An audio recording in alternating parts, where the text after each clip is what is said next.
Thank you very much.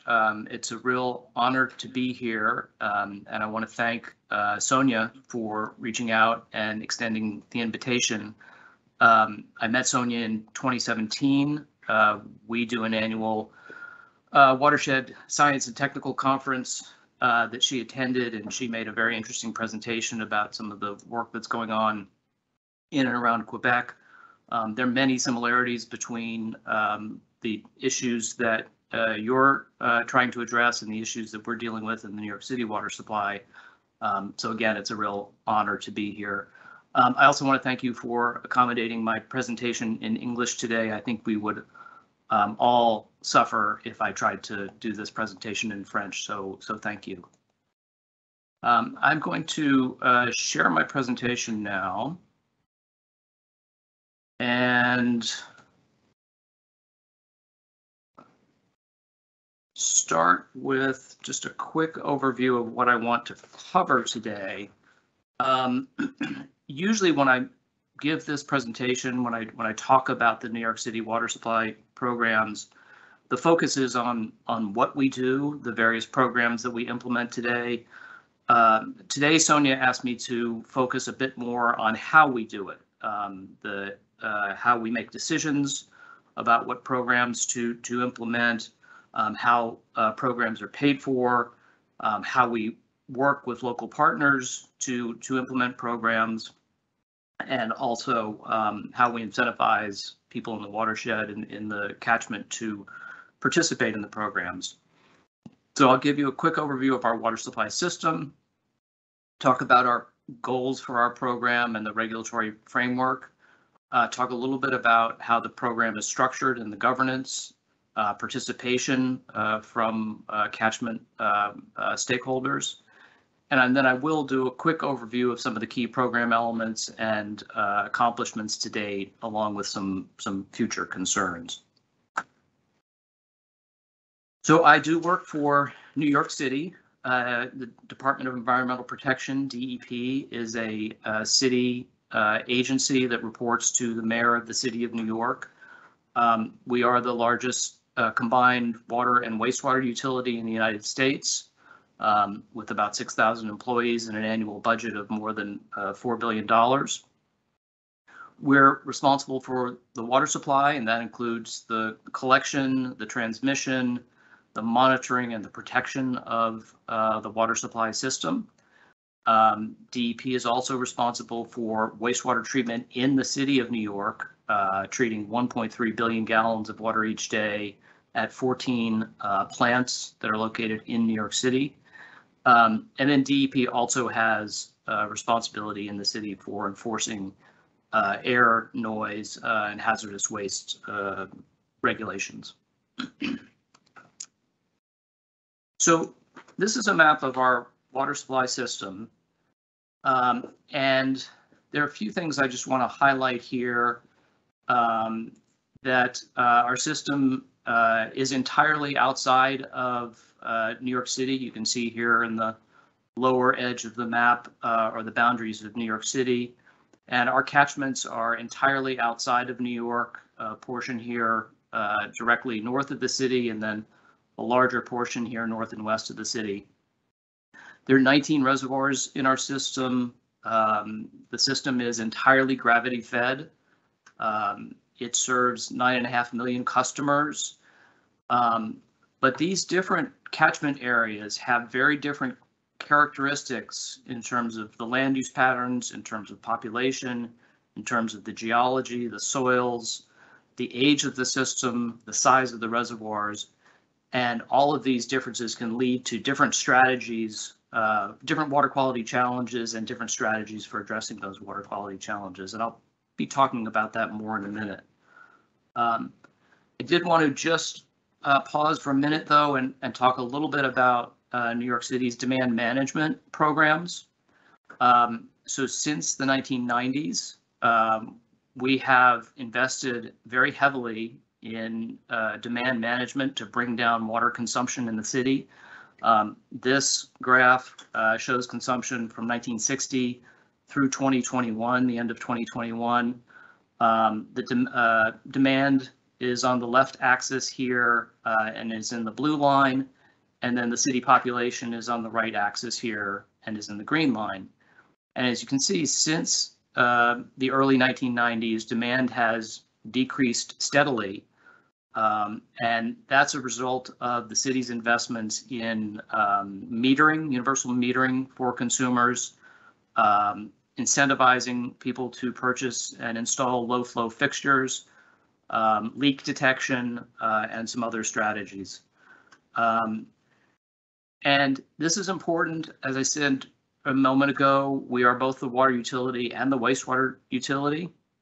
So DEP handles each gallon of water twice, once on the water supply side and once on the wastewater side. And so this has real implications for our operating costs as well as for our system reliability and our infrastructure. And so I think this is a pretty compelling story about the benefits of demand reduction and our investments in that. So turning back to our source water protection program that we administer within our catchment area, there are several goals here.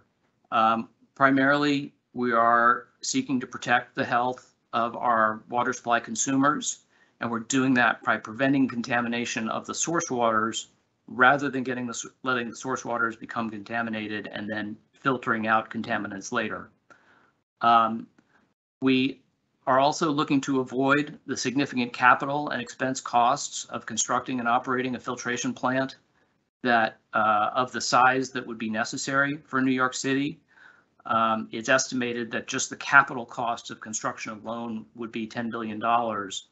Keep that number in mind because that will be important in a minute when I come back and I talk about what we've spent on source water protection. And then also avoiding the environmental impacts associated with construction and operation of a filtration facility is an important goal for us. So here in the United States, the EPA has passed a series of rules relating to the treatment of surface waters for public water supplies. Essentially, the rule is that all water supplies have to be filtered, but that water suppliers can seek a waiver from that filtration requirement. And there are three sets of conditions that the water supplier has to meet to qualify for that waiver. First, you have to meet certain objective water quality standards relating to coliforms, turbidity, disinfection byproducts. You have to meet certain operational criteria for having systems in place for the inactivation of Giardian viruses, having redundancy in your treatment systems, et cetera. But then the third piece, and the one that's most relevant for our conversation today, is the watershed control criteria, where we have to demonstrate and establish an effective watershed control program to minimize the potential for contamination of the source waters. So the New York City supply consistently has met the objective and operational criteria. The challenge for the city when we first applied for a waiver from the filtration requirement was demonstrating that we could meet the watershed control criteria. And the programs that I'm going to talk about are the way that we demonstrate we have that control over the activities in the watershed. And we've had a series of waivers in place since 1993 that allow us to avoid the cost of constructing a filtration plant and at the same time implement our source water protection programs. So coming back to this map, there are a few things that I want to highlight here. First, to understand our current situation and our relationships with the communities in our catchments, it's really important to understand a little bit about the history. The system was constructed in phases beginning in the mid-1840s, and these watersheds closest to the city were the first part of the system that was put in service in 1842, 180 years ago this year. And then as population grew, as demand grew, the city expanded the system further north and west. You obviously have noticed that the watershed area, the catchment area, is entirely outside of the bounds of New York City. New York City needed authorization from New York State in order to go outside of the New York City boundaries and create this system. And at the time, the city took land needed for construction of the system through condemnation. So homeowners, landowners were displaced. They were compensated. They were given money for their lands, although many of them thought that the compensation was not fair. But essentially, the city came into these communities and uprooted communities and landowners. New York State has a very strong tradition of what we call home rule, which essentially means that each individual governmental jurisdiction, each town, has a lot of authority within their town boundaries about deciding on land uses and what can happen, how people can use their land. And so New York City coming in, the big bad city coming in, taking land, telling people how they could use their land was very disruptive. And on top of that, there's sort of the traditional tension between upstate and downstate relations. It's a little bit of a rural and urban divide. It's a little bit of a perception of the wealthy city versus more economically challenged communities in the catchment areas. And so all of those tensions were in place and kind of had an impact on how we could structure and how we could move forward with source water protection programs. So talking a little bit about the responsibilities of my agency, DEP. As I said, we are responsible for operating, maintaining, and protecting the water supply. We develop and oversee the implementation of the protection programs. The filtration avoidance determination, that waiver that allows us to operate the system in unfiltered status, is issued to New York City, and New York City is solely responsible for compliance. There are multiple city agencies involved in the program administration beyond DEP, and I'm sure none of you will be surprised to hear me say that New York City government is a very large, complex, and at times highly frustrating bureaucracy. Beyond DEP, there are a number of key stakeholders who have a role and have an interest in the source water protection program. Within the city, of course, there are water consumers who are our ratepayers, as well as municipal leaders, elected officials, public officials. Within the watershed communities, there are full-time residents, they're second homeowners. They have a very strong interest in the source water protection activities that are happening within their communities. Their commercial interests, businesses, industries within the region as well, and local environmental groups, including the ones that I have listed here, are also heavily involved in the source water protection program and strategies. And I'll talk in a minute about how these groups interact as we implement programs. When it comes to funding, virtually all of the programs that I'm going to describe are 100% funded by DEP, and the funding source is the revenue from the water supply system. This is a very important point because those funds can only be used to support the needs of the water supply system. So those funds cannot be redirected towards other New York City priorities like schools or firefighting or sanitation or public health program. Support programs for residents. The money can only be used for the water supply system. And that is critically important because it has given all the stakeholders the confidence that there is the funding in place and there's a revenue stream in place to support the programs that we're implementing. It would be much more difficult, I think, if we didn't have a steady stream of funding, if the funding changed from year to year or election to election. And so having that dedicated source of funds and that confidence in the revenue stream is very, very important. Having said all that, water affordability does remain an important consideration.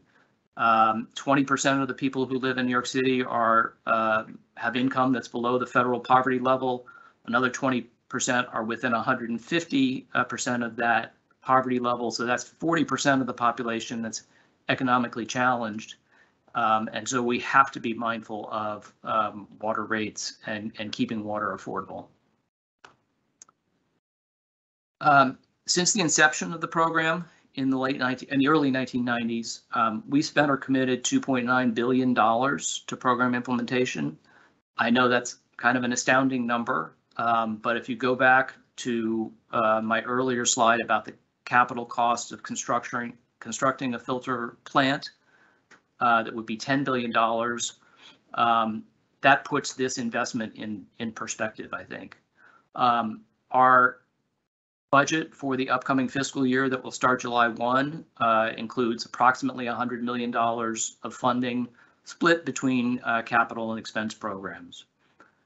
We have a staff of 133 approximately staff who work on source water protection programs exclusively, and then we have many other staff throughout the agency and other city agencies who do support the program part-time. So now that I've talked a little bit about how it's funded, let me talk about how our programs are implemented. DEP has responsibility, my agency has responsibility for developing program proposals, that is deciding what the threats to water quality are and designing programs to address those threats. We then work with the regulatory agencies at the state level and at the federal level to review our proposals, and they determine whether they think our proposals are going to be adequate to protect water quality. But when it comes to implementation, we work through locally based partner organizations. And I'll talk in a minute about why that's important. They're mostly nonprofits. Some of them were established specifically for the sole purpose of implementing our source water protection programs. Others of them did exist before the source water program and have been adding program elements to support our efforts. And nearly all the programs that we implement are participation is voluntary. There's only one real area where participation is required. So some of the considerations of working with our local partners. One of the key benefits is that they, as I said, the New York City system is very bureaucratic, and the local partners are much more nimble in their ability to implement projects and get money moving into the hands of contractors to implement projects. And the second part here is also important. They have the trust of the watershed communities. Because of the history of the water supply system, because of the way the city came to the region and condemned land, it would have been very difficult for New York City staff to have the trust of local communities.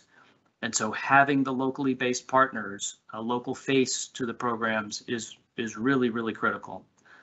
Having said that they're more nimble, they can get funds out the door, it's true, but they still have to comply with New York City contract and funding restrictions.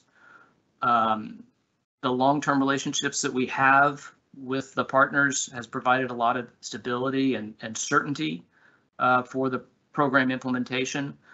But on the downside, I think it hinders innovation. There's very little incentive to be thinking about ways to improve programs. I included the phrase scope creep here. I hope that's familiar to you, but our funding is very targeted towards source water protection. Our partner organizations may have other interests that extend beyond source water protection, things related to community economic vitality, economic development. And so we have to be very, very mindful that our programs continue to focus and put the emphasis on water quality protection, and make sure that we're not getting into areas that are too far beyond what our goals are. And then the local partners want autonomy. They want to be able to make their own decisions about which projects to implement. And they are often, as the folks on the ground, they're the most knowledgeable about where the projects need to be implemented. But at the same time, because we have the regulatory obligation of complying with our filtration avoidance determination, we do have to have some centralized decision-making role. The program has had significant economic benefits to the region. It's fair to say that the water supply system and our programs are a major industry. I put that in quotation marks, but it's a major industry in the region. Both with our protection staff and our operations staff, we directly employ 550 people in the region. There are more than 120 other people directly employed by partner organizations. Many, many more people work as subcontractors on DEP-funded projects. And our efforts to keep the watershed pristine have supported the regional regional recreational and tourism economy. And we also pay property taxes. We have significant land holdings in the region, and we pay more than $165 million each year in property taxes. And these pictures on this slide show a septic repair project being done in the watershed. And then this is a new manure storage facility that was constructed on a farm in the watershed. Both of these projects fully funded by the city, both directly benefiting water quality, but you can see that they have local economic benefits as well in employing local contractors to do this work. So I'm going to talk briefly about our major program areas. I'm actually not even going to touch on all of these. This list includes pretty much all the activities we're going to do. I'm going to highlight about half a dozen of them. If there is interest in more detail, I have provided Sonia with some links to some recent reports and documents that provide more information, and I can certainly would be happy to provide my contact information so I can provide more information if there are particular things people are interested in. So I mentioned that there's one program that is not voluntary, and that is our watershed regulatory program. When the city got the authority from New York State to go outside of the city boundaries to develop the water supply system, we also got the authority to implement regulations intended to protect water quality. And mostly that is regulation on new development in the watershed region. So we've had regulations since 1917, more than 100 years, and they've been updated a number of times since then. 1997 was a major update to the regulations, and they cover wastewater, new wastewater sources, whether that's septic or wastewater treatment plants. They cover the construction of impervious surfaces, and they cover stormwater management. Our staff review and approve projects. Plans have to be submitted to our offices. We'll review them and approve them. And then we have a number of staff who also conduct field inspections to confirm compliance at regulated wastewater facilities and active construction sites. This regulatory authority continues to be a challenge with the local communities who, as I said, are very used to local land use controls. And so having New York City come in and impose regulatory oversight has been a real point of friction. I'll talk briefly about land acquisition. When We began our source water protection efforts in the early 90s. The city only owned about 7% of the water supply land, and we felt that we needed to increase that percentage to demonstrate that we had control over watershed activities. So we have a willing seller, willing buyer. We do not use condemnation. We only purchase from people who are willing to sell to us. We only buy vacant land. So we're not removing dwellings. We're not removing businesses. We're just buying vacant land. And we have a number of ways that we rank and prioritize parcels for potential acquisition. We pay taxes on all the land that we own. We've acquired about 150,000 acres since 1997. And that program has been evolving. We've recently added a flood buyout component to buy homes that have been damaged repeatedly in floods, and then a streamside buffer acquisition program. And we've increased the total protection of land. The far right bar is the average level of protection from city and state-owned land in the watershed. You can see it's approaching 40%. But that average number does tend to mask some of the much higher numbers in some of the basins, and the basins that are listed on the left, Kensico, West Branch, Ashokan, Rondout, Neversink, are from an operational perspective the most important basins in the system. And so we do have higher levels of protection in those reservoir basins that are most important to operation. We have a number of programs focusing on wastewater management. There were a number of existing wastewater treatment plants in the watershed that were all upgraded at the city's expense to tertiary treatment. We funded construction of new wastewater treatment plants for communities where there are concentrated areas of development. And we've extended sewers at city wastewater treatment plants. We also have a septic repair program. I showed you that a picture a moment ago of a septic repair being completed that that the city funded. Agriculture is an important land use, particularly in the far west section of our watersheds, and we work with local farmers on a voluntary basis to implement best management practices targeted at reducing pathogens and nutrients. We think that a well-managed farm is compatible with water quality protection. So we have actively been funding and implementing a program with local farmers with very high levels of participation. About 95% of the farms that are eligible to participate do participate in this program. We have a stream management program, again, to stabilize failing stream banks. This picture on the top right is a good example.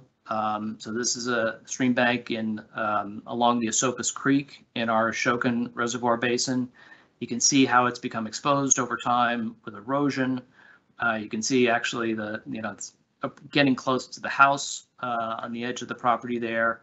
This is that same bank after we completed a project to protect the bank, reduce the erosion. And so we've been doing similar projects throughout the watershed area to improve stream stability. Going to skip over one. Well, actually, no, I've got just a couple more slides here. So one thing that occurred, the National Academy of Sciences conducted a study of the New York City Watershed Protection Program, Source Water Protection Program. And in 2020, they released a report that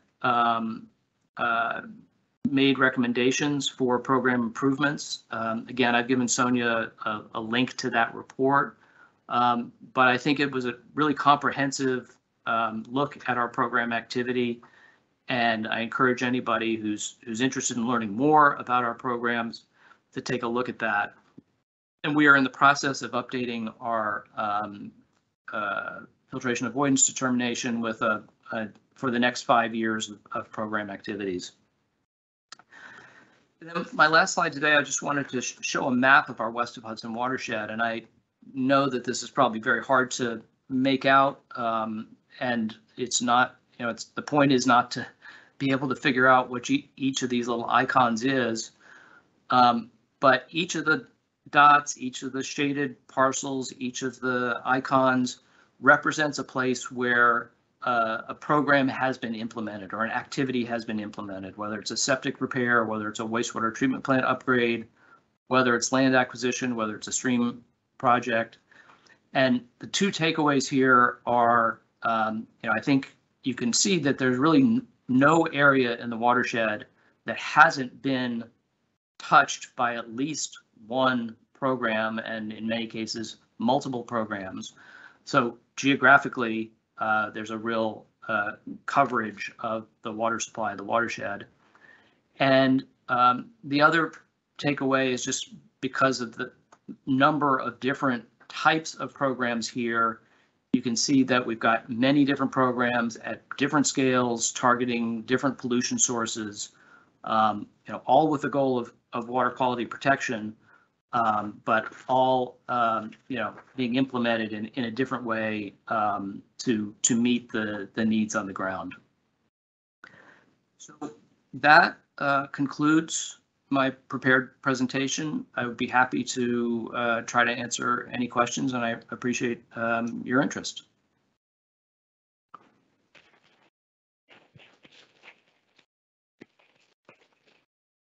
Thank you, thank you. Pour les questions, gênez-vous pas, là, Sonia, elle va se promener, elle peut les traduire pour vous. It's going to be the question period. Merci beaucoup. Peut-être tu peux poser une question en anglais. Tu peux faire la traduction par la suite. Well, first of all, thanks so much for that presentation. That was really great. Your source water protection program is just such a fantastic inspiration for everyone, including us in Quebec, as is the quality of your drinking water. And I noticed that the National Academy of Sciences report referred to climate change, which is an issue that we're starting to grapple with here in Quebec. And I wondered, are you at the point where you're starting those discussions, or are you already working with projections and thinking about strategies for source water protection in a changed climate? Thank you. Yes, yeah, no, absolutely, terrific question. So we have been incorporating climate change into our planning for a number of years.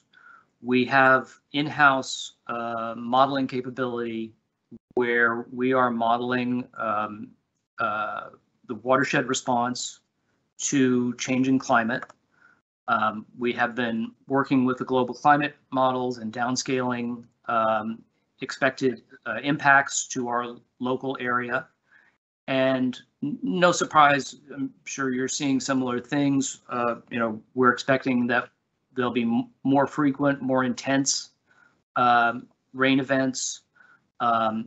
We also have a concern about the potential for drought as being part of climate change.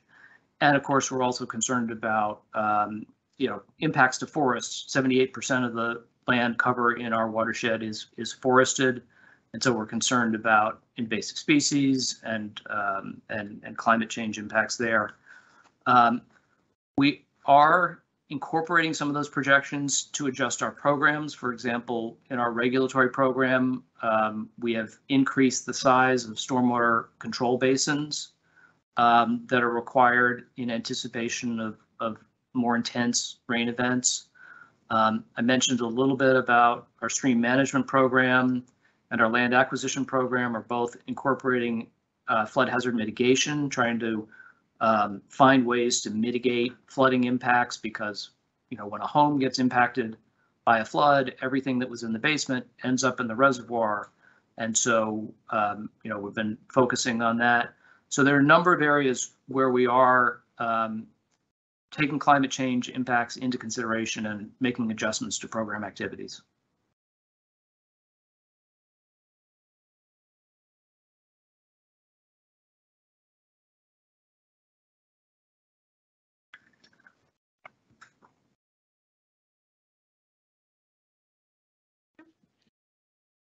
No question. Ooh. Okay. Just a moment.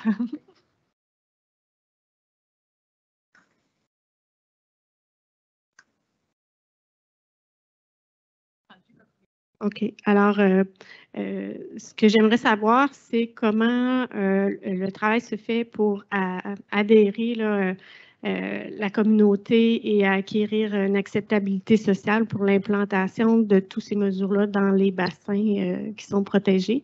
On voit les installations septiques, il y a aussi une gestion ce qui peut être construit, ce qui peut ne pas être construit, la manière aussi dont ça peut être développé.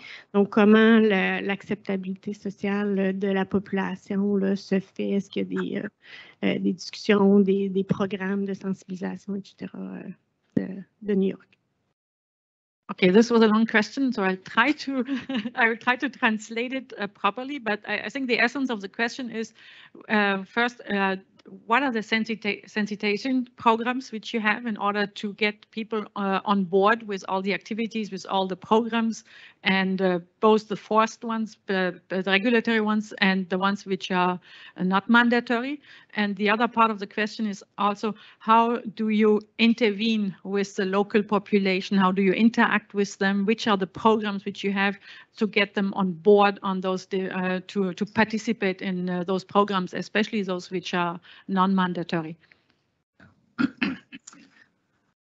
Yes, that's a great question. So I guess I would start by saying that our participation levels in non-mandatory programs or voluntary programs historically have been very high. And I think it is because most of the programs that we implement, all of the programs that we implement, frankly, have benefits to local landowners and communities. So if you live in a home and you have a failing septic system, we'll pay to fix your septic system, and that's a benefit to the local homeowner. If you're in a community that doesn't have centralized wastewater treatment systems, we'll construct one for you, and that's a benefit to the community. Likewise, the stream management program, the programs working with farmers, the local participants recognize that the work that we're doing to protect water quality also has direct benefits for the communities and the individual participants.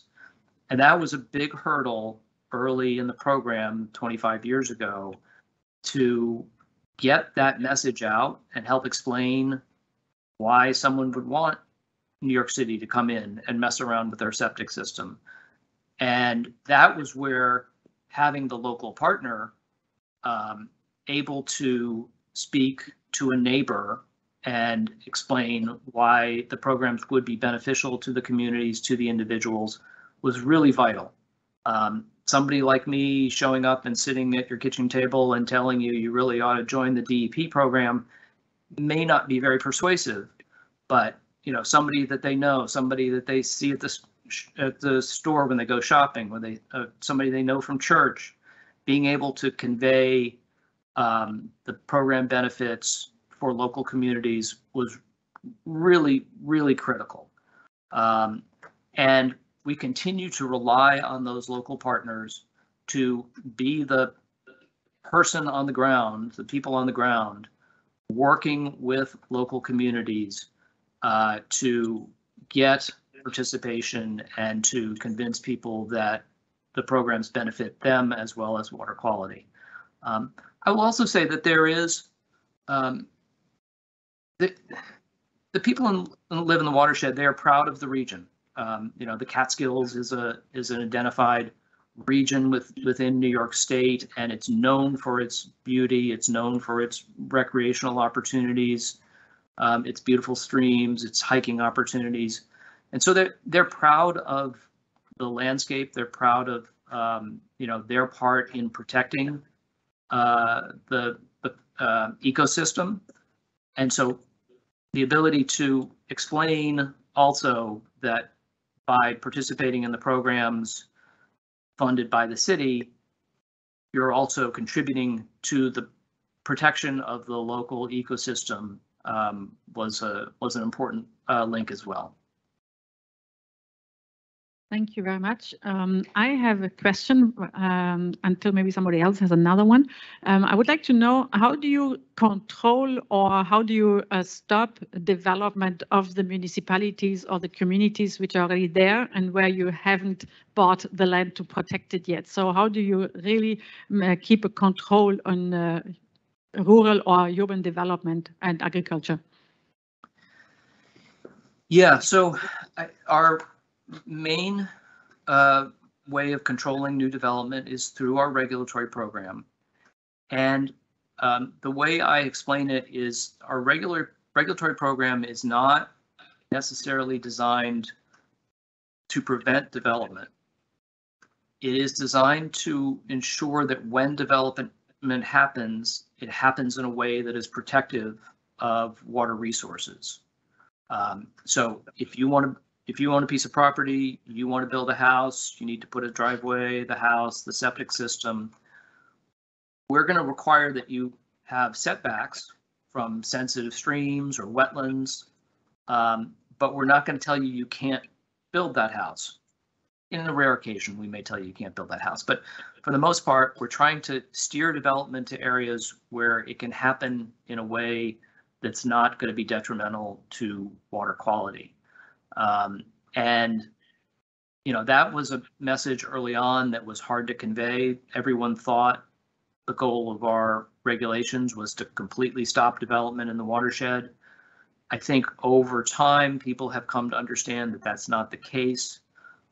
There's a whole community of design professionals, engineers and architects who are familiar with our watershed regulations. They know how to design projects that will be able to get our approval.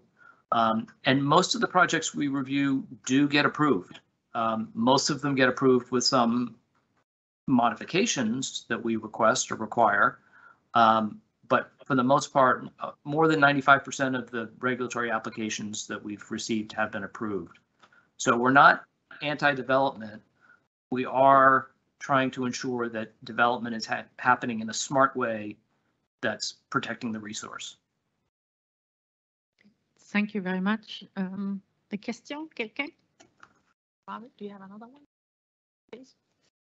Okay. Well, I would like to have one more question, if you don't mind. You were talking about your preoccupations about forests with the climate change and the resilience. So how are your forests being managed, or are they even actually at all exploited for commercial activities or not at all? That's a complex question. And let me try and break it down into a few categories.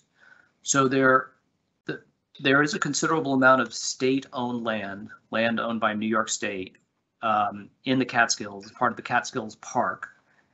And those forests have been designated as forever wild. So they cannot be harvested, but they can't even be touched.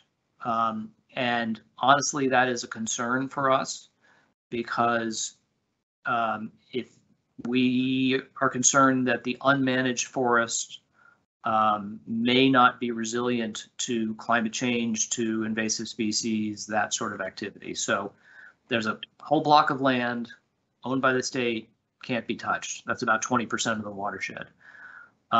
There's the land that we own, and we have an active forest management program where we're trying to go through, and we do not harvest, we do not clear cut. We do selective harvests to promote resiliency, diversity of age class, diversity of species. And so that's how we manage our forests. And then there is a considerable amount of forest land that's in private ownership. We do see from time to time harvests to, take the value of the wood off the land. There is not a lot I would say, of that activity going on, and we've never had an instance where, you know, such a large area or several large areas, contiguous large areas, have been clear cut. That's created a water quality problem. So that's not a major activity in the watershed, although it does happen periodically.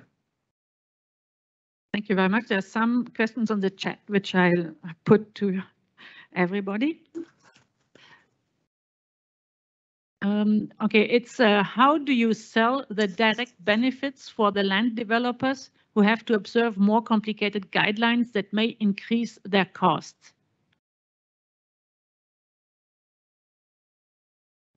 Yes, well, there's no question that compliance with the New York City regulations increase development costs as compared to everywhere else in New York State. We do provide funding to offset some of that incremental cost. So, for example, if you're developing a new shopping center and you need to increase the size of your stormwater control basins because of our regulations, we'll offset that incremental cost. We'll provide direct funding to pay for that incremental cost. So that helps offset some of the additional expense. I think the remainder of the additional expense probably gets passed on to, you know, the community or the person who's you know, building the home or the shopping center. And so it is a little bit more expensive to build in the watershed than it is elsewhere. But you know, since we've had regulatory authority for such a long time, the development community is pretty used to our role, and we get pretty good compliance. Rarely do we have anybody who tries to proceed with a construction project without having first gotten our approval. Thank you. There's one more question on the chat. No.